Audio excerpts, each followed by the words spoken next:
বন্ধু কি পিরিতি শিখাইলা আমার হইল নেশা শখের দেওরারি বিগাড় লাগে কেমন কন্যা তোমার পছন্দ বলো তোমার পছন্দ।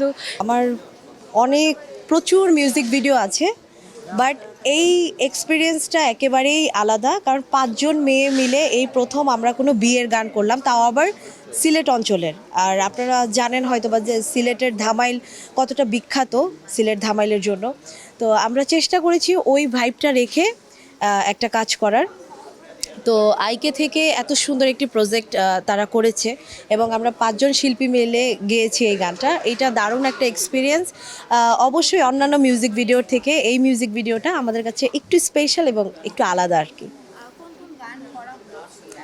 আমার এর আগে আইকে থেকেই অনেক গান করা হয়েছে, আর আমি ফোক গানগুলোই বেশি করে থাকি, অ্যাজ এ ফোক আর্টিস্ট হিসাবেই কাজ করছি আর কি।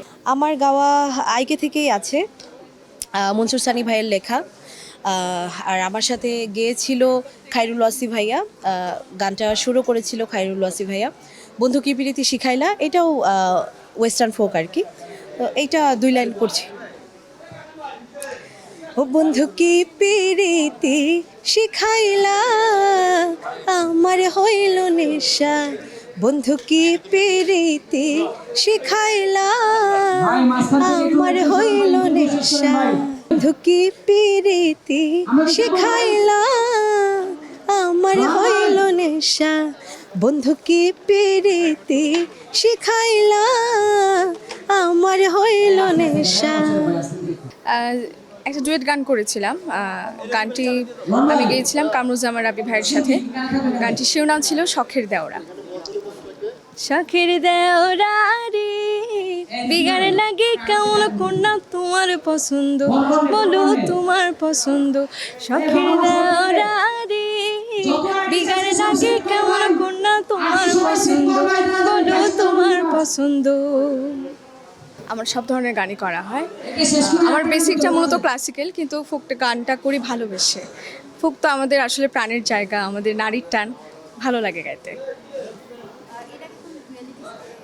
হ্যাঁ, আমি খুদে গার্নার্স থেকে এসেছি চ্যানেল আয় 2008-এ।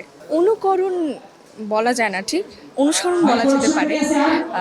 অনেক শিল্পী আছে আসলে, সাবিনা ইয়াসমিন ম্যাম, রুনা লায়লা ম্যাম, কনক চাপা মামুনি, শাহনাজ রহমতুল্লাহ ম্যাম, আসলে যারাই আছেন সকলের কাছে কিছু কিছু জিনিস নেওয়ার চেষ্টা করি, যাতে প্রতিনিয়ত শিখি অবশ্য, এটাই আর কি।